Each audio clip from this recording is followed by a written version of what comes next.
Mga kaibigan, can this be love? Sarah Geronimo. Kaibigan, ang kwento nilang lahat sa pagbabalik po ng Homeboy. Puso namin, kayo rin po ay number 1 sa amin. Maraming salamat. Maraming salamat po. Mga milyonaryo po ang ating kasama ngayong umaga dito sa Homeboy. Sarah Geronimo, welcome to Homeboy. Good morning dito, boy. Good morning po. Sarah, naroon ako nung gabing ikay nanalo. Sa Search for a Star. Naalala mo yon? Star for a night po. Star for a Night. Okay. Search for a Star, Star for a Night. Okay. Contestant number 11, ang iyong kasuotan na napakaganda na gawa ni Rahul Laurel. To Love You More, ang iyong inawit na napakahusay. You won that night. Nung nalaman mo na ikay may 1 milyon o mahigit, how much did you win? 1 million. 1 million pesos. Ano ang sumagi sa iyong isipan? Sabi ko, sus ko, maraming salamat po. Napakalaking tulong po to sa amin, sa buong pamilya namin. Dami pong magagawa po doon. Ano ang nagawa noon? Unang-una po, isa rin pong rason po talaga kaya po ako sumali. Yung pang-tuition po namin, 4 magkakapatid. Sa bahay po namin dahil pinapaalis na kami. And wala po. Pinapaalis kayo Apo. doon sa inyong tinitirhan dahil nag-uupa lamang kayo. Apo. Okay. So, motivation mo yan during the contest. Okay. So, pumasok yan sa iyong isipan, may pambayad na kami sa bahay, may pambayad na kami sa tuition fee. Ano pa?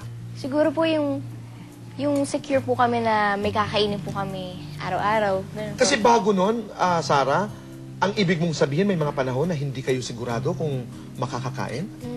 Oo, talaga. Opo. Kwento mo nga. Kasi nga po, daddy ko, marami na po siyang, nabaon na po siya sa utang sa PLDT po noon. Kaya wala na po siya ganong sinusweldo. Kaya wala po kami makain. Minsan nga po, ano na lang kanin po na toyo. May toyo. Tapos, igigisa lang sa margarine. Yun po. So, yun po, mahirap po. Ultimo, shampoo, sabon, wala kami magamit. Na mahirap po talaga. Okay. So, nung natanggap mo na nga ang pera, saan napunta? Inayad ba sa utang? Yun din po, utang po talaga. Ano bang unang bagay na yung binili? Magkano ang napunta sa bangko, sa nanay? Siguro po yung talagang gustong-gusto po namin mabili, aircon po. Kasi talagang init na init po kami sa loob ng bahay. So yun po, nakabili po kami ng aircon, ng mga TV na mas malaki po, tapos yun, sasakyan. Tapos nakalipat na po kami sa mas maayos na bahay. Okay. Dumami ba ang iyong kaibigan? Okay lang po. Ganun pa rin po. Dumami ba ang inyong ulam na? Ang iyong bigas? Ang iyong... Hindi ba? Opo. O, ano ba ang paborito mong pagkain? Nabibili nyo na ba? Opo. Chicken po, ganyan. Kasi chicken po, usually nakakain lang po namin yung lechon na chicken. Pag Pasko lang po yan eh. Minsan lang po pag Pasko nakakabili kami ng isang buong manok.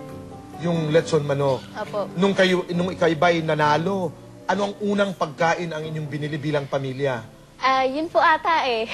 Lechon manok? Lechon manok, opo. Talagang fiesta, ika nga. Fiesta. How does it feel now, Sarah, na isa ka sa pinakamainit na mga awit ng ating bansa? Napakasarap po ng feeling. Thankful po ako sa Panginoong Diyos na ito na po nakamit ko na po yung pangarap ko. Kasi after po ng contest, hindi ko po in-expect na mangyayari po sa akin lahat to. Alam mo, let me say this. Yung awitin ni Sarah na Can This Be Love ay isa sa mga dahilan, aside of course from Hero and Sandara, sa napakagaling na direksyon ni Joey Reyes, ang storya, isa si Sarah sa dahilan kung bakit napakaraming taong nanood ng pelikula. Congratulations. Thank you po. Because I think you do that song really, really well. Wow, thank you po. Baka naman, pwede kaming humiling kahit a couple of lines lamang mula sa Can This Be Love. Sure po. Mga kaibigan, Sarah Geronimo. This is the first time I'm gonna say I love you. It's the first time I ever felt so helpless deep inside. If I had to say 1,000 times, I'd tell you once again, this is the first time I'm gonna say I love you. Yeah! I love you, Tito Boy.